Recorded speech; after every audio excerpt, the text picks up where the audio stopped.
You wait so long until last week. I didn't wait long.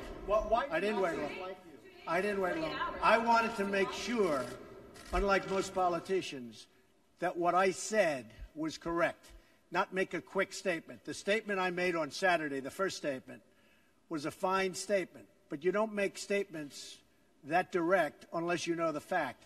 It takes a little while to get the facts. You still don't know the facts. And it's a very, very important process to me, and it's a very important statement. So I don't want to go quickly and just make a statement for the sake of making a political statement. I want to know the facts. If you go back to my, in fact, I brought it. Who did you bring, Mr. President? As I said on, remember this, Saturday, we condemn in the strongest possible terms this egregious display of hatred, bigotry, and violence. It has no place in America. And then I went on from there. Now, here's the thing. As to, excuse me. Take it nice and easy. Here's the thing. When I make a statement, I like to be correct. I want the facts. This event just happened. In fact, a lot of the event didn't even happen yet as we were speaking. This event just happened.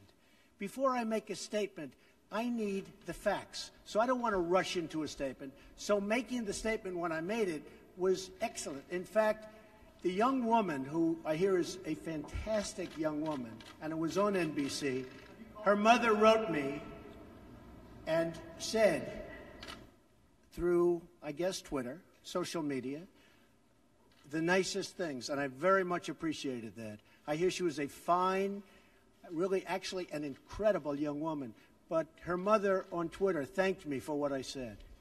And honestly, if the press were not fake, and if it was honest, the press would have said what I said was very nice. But unlike you and unlike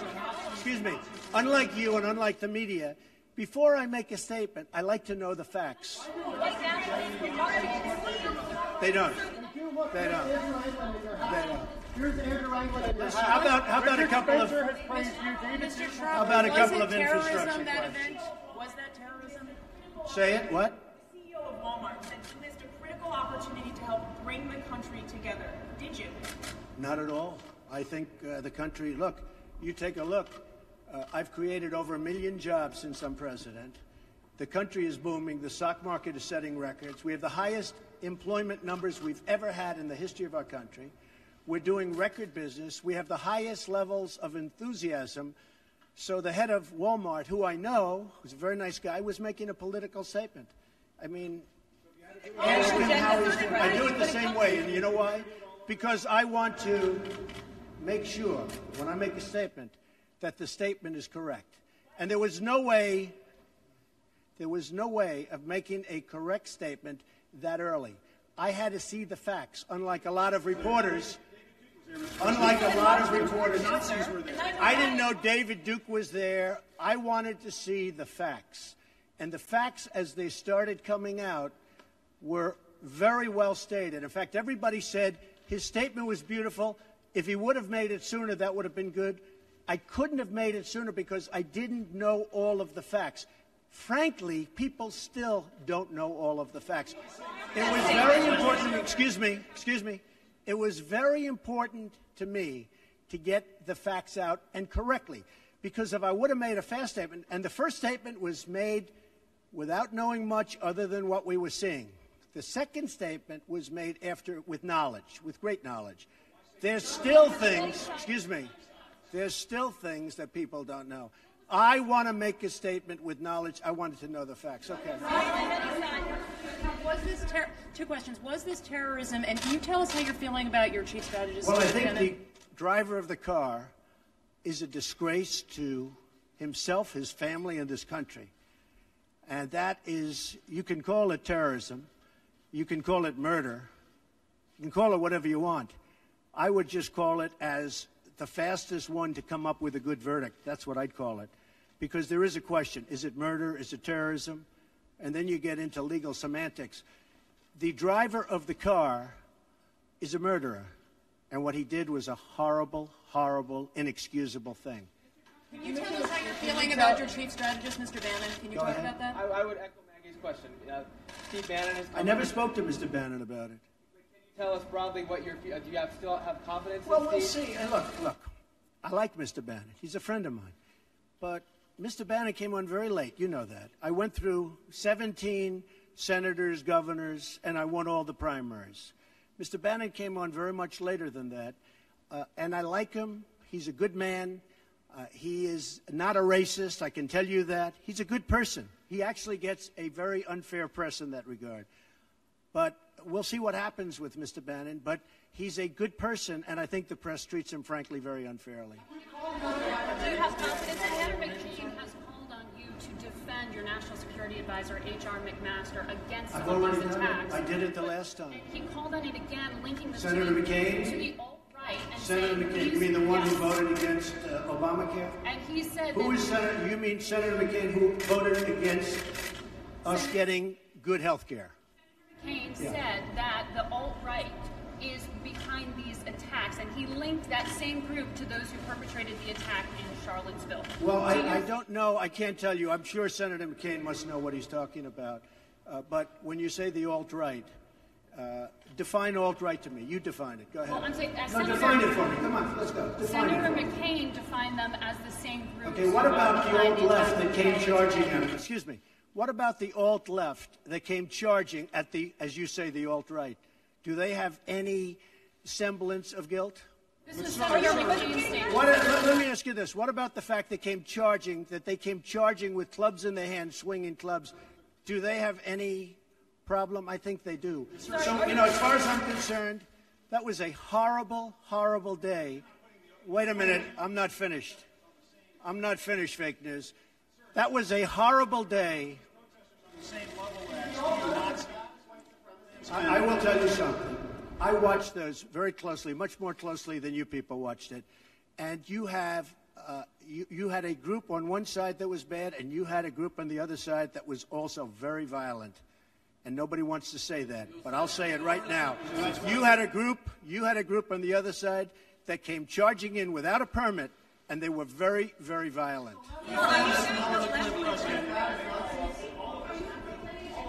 Go ahead. Do you think that what you call the alt-left is the same as neo-Nazis?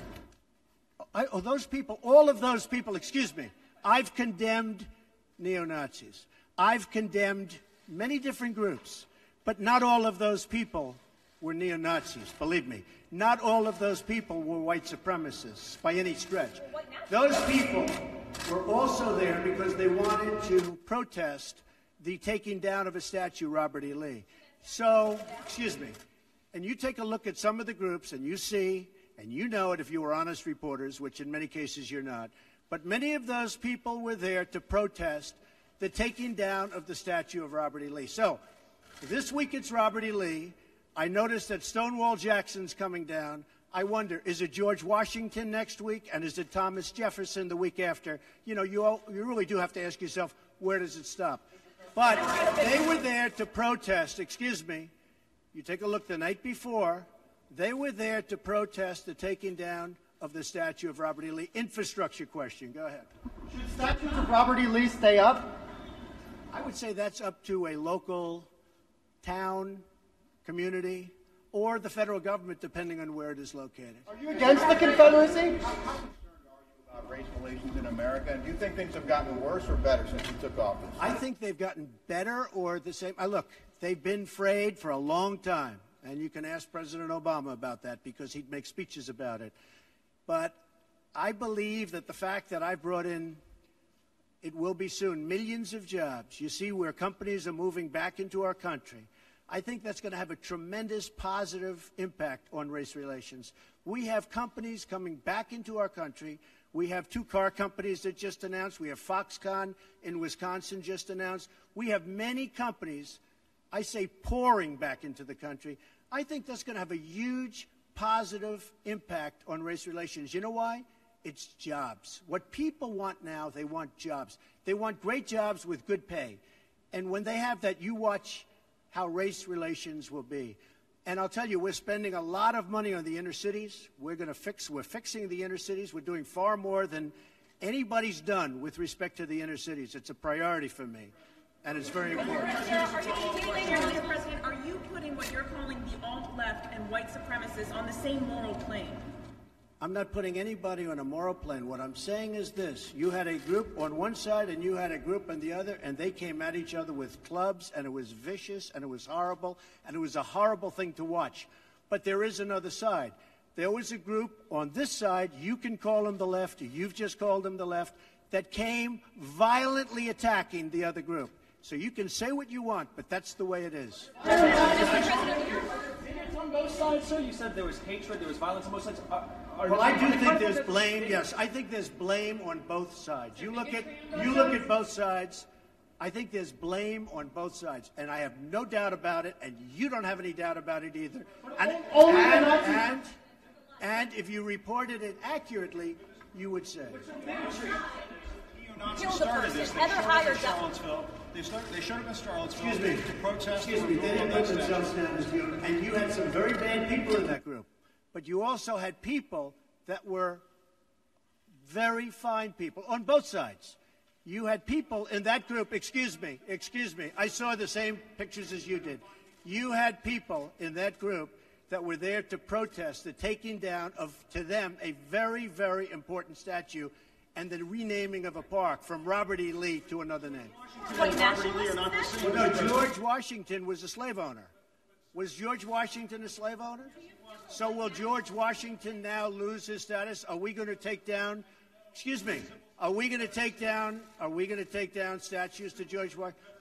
How about Thomas Jefferson? What do you think of Thomas Jefferson? You like him? Okay, good. Are we going to take down the statue? Because he was a major slave owner. Now, we're going to take down his statue. So you know what? It's fine. You're changing history, you're changing culture, and you had people, and I'm not talking about the neo-Nazis and the white nationalists, because they should be condemned totally. But you had many people in that group other than neo-Nazis and white nationalists, okay? And the press has treated them absolutely unfairly. Now, in the other group also, you had some fine people, but you also had troublemakers, and you see them come with the black outfits and with the helmets and with the baseball bats. You had a lot of bad people in the other group too.